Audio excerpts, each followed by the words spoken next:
Well, welcome back to part 2 of the Carolyn Newsham Siemens SFS episode. Hello. So, you've explained, areas around EPT and bits like that, but how does this all work? Because I'm not a specialist like you, and our partners are not either. Initially, just talk to me. Yeah. Has this wet their whistle? Let's have an initial chat, very high level, how it all works. We don't know what the art of the possible is until we talk about, and I need to understand a little bit about of our partner's business.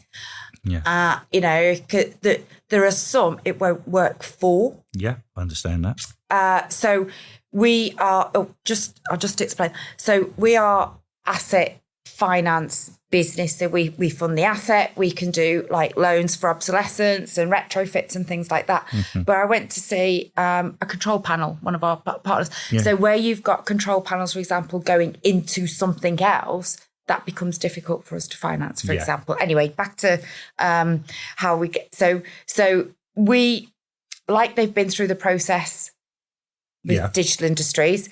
If they're interested in moving forward to get officially set up, then there's a bit of an accreditation process, which I will do, bring them on board. Don't get me wrong, it is a different way of thinking, and I'm managing expectations that it does take a bit of time to get used to how it works, to understand the process. But once we're all set up and we're onboarded, then, it's chocks away, really. We can give them access to our front end system, which means they can load their own kind of customers in. They can see how they do. If it's automation and robotics, we've got auto approvals up to 4 years. But basically what I say to everybody first, let's work with a few opportunities first. Yeah. Let's get them away. And then, if you want to go into it a bit more formally, because you can see the value and oh yes, I really like this. Because the other advantage I didn't mention previously is that once we've got all the customer documentation all signed, then we will transfer money into our partner's account same or next day. Right. So it's that instant when it's all in place. Correct. Yes, we're really good at that. So they instead of issuing an invoice, I suppose, for like 45 days, 30 days, they don't have to wait for it. No. When something's been delivered, the customer said, yes, I accept this, it's been delivered, bang, we get it. It's all digital. Yeah.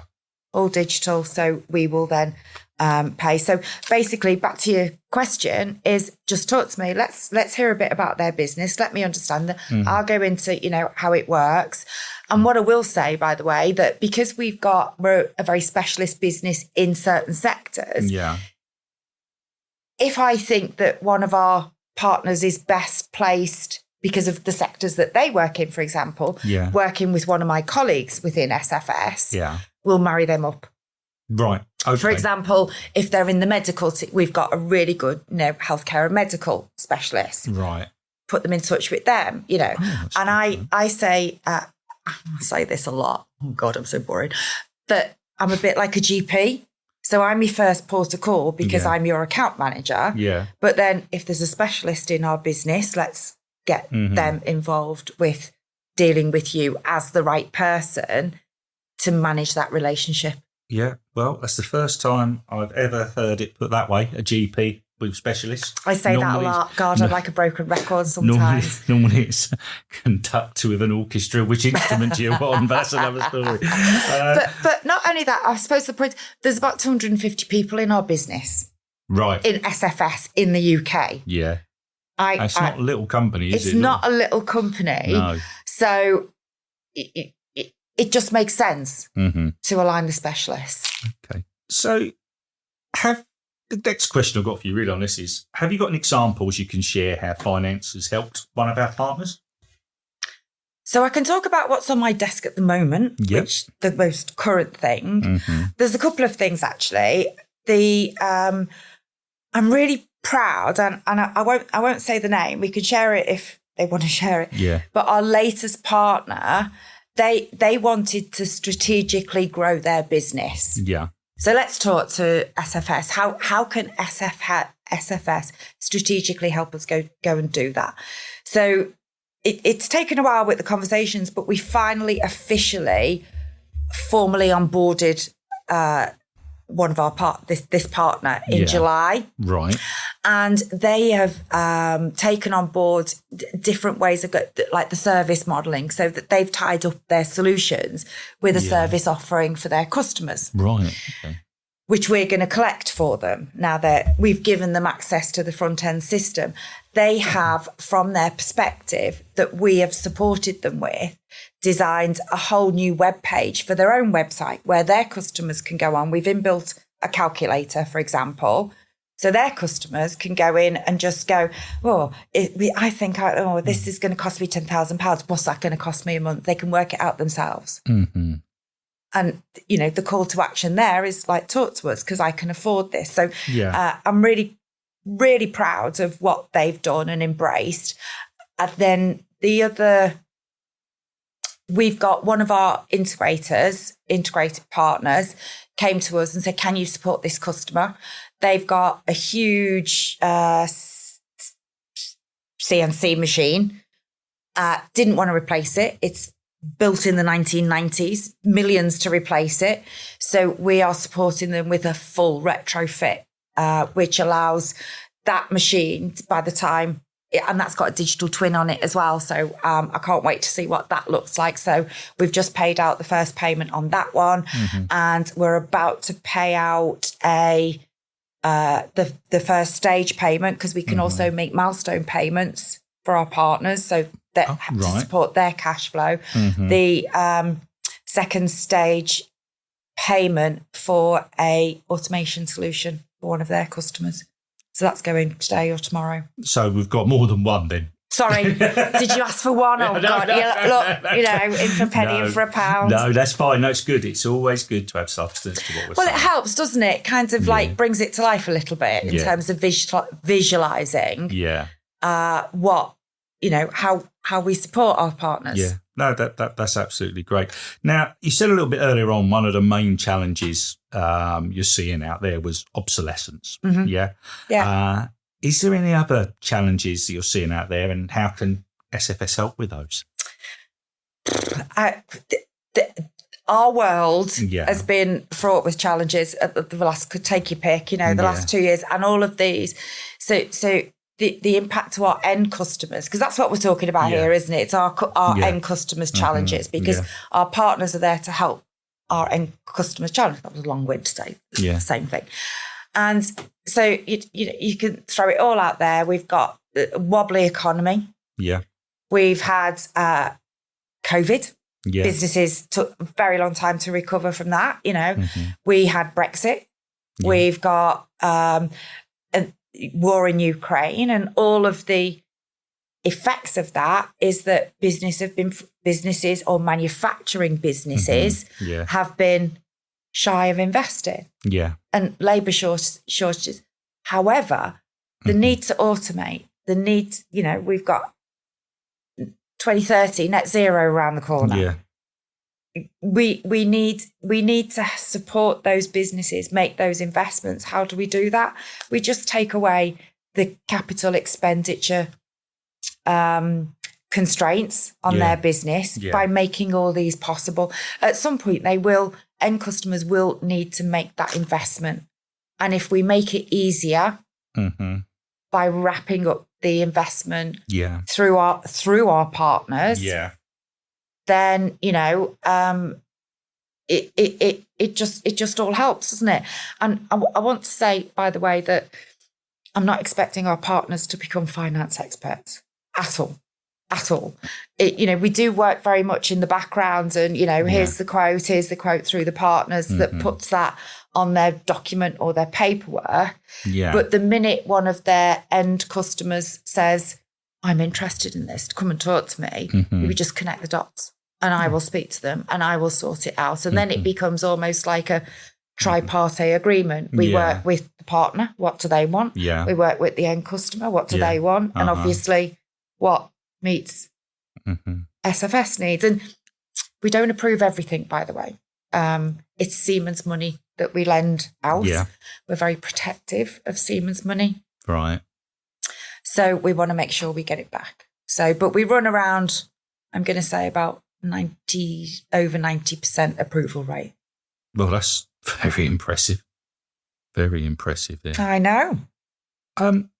So next thing I'd like to ask you is, in an ideal world, in Carolyn's little ideal world, which is, well, I don't know what the world exists of, but in Carolyn's colour, very colourful. What does utopia look like for you from a business perspective?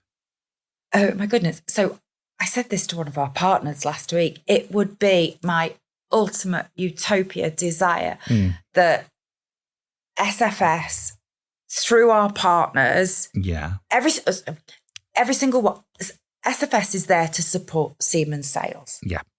That's it. Yeah. Right? So every one of our partners is onboarded using SFS to drive their sales, to drive their,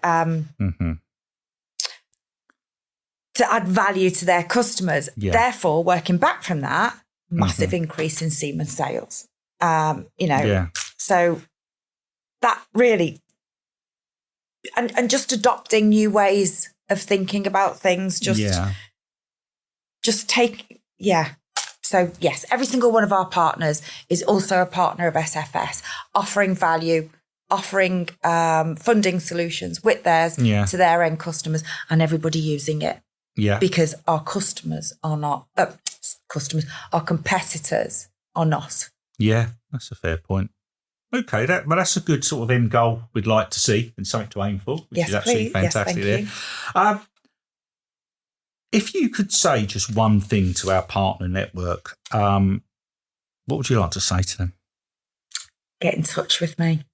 Really? We know our customers use funding of some nature. Yeah. Let's just start the conversation. Let's just see where it goes. It might not be for them. It might be, it's not difficult, Mark. It's just not a difficult thing to do. I'm asking for time, I suppose. Yeah. And their time to get their head around, how it all works. But when it works, that's where the magic happens. Yeah. I get some people question the value of our partners, both solution or distribution partners. How do you view the landscape of this? What do you mean, sorry? Well, basically, the value of a partner. Yeah. A lot of people question it sometimes. Why are we dealing with partners? What value do they bring to Siemens as a business? So from an SFS point of view, which you mostly explained in earlier things we've spoken about, is that you look at it, for me, it would be an extra sales arm. Our partners are for SFS in theory, because they're going to their customers, etc. Do you see that, or do you see it in any other way at all? The model of most of SFS is, which is why we're used to dealing with partners. Yeah. The model of SFS has been, still is, working through brokers, through intermediaries. Yeah. And we're very used to working that way. I hope there's value in it, but there's, for that, we'll pay a commission. Yeah, right. So if one of our partners, for example, said, we get them on board, they need to be accredited, they need to be set up. Yeah. We'll pay them a commission for bringing business to us. Yeah, 100%. Okay, that's very valuable information to know as well. So we're coming sort of close to the end now of our conversation today. So go back to, like I asked you earlier on, a personal question about dinner party. How do you unwind? What's your sort of perfect unwinding with all the hectic stuff that you're doing, rushing here, there and everywhere? Oh, do you know what? I am more than happy with my head in a book, sitting on a nice sunny bench with a glass of wine. Nothing wrong with that at all. Oh, a massive reader. I won't say a massive drinker, but it does make me happy with a cold glass of wine and a good book and a quiet place. Well, Carolyn, time's flown by. And again, I'd like to thank you for support and being our fourth guest on this partner podcast.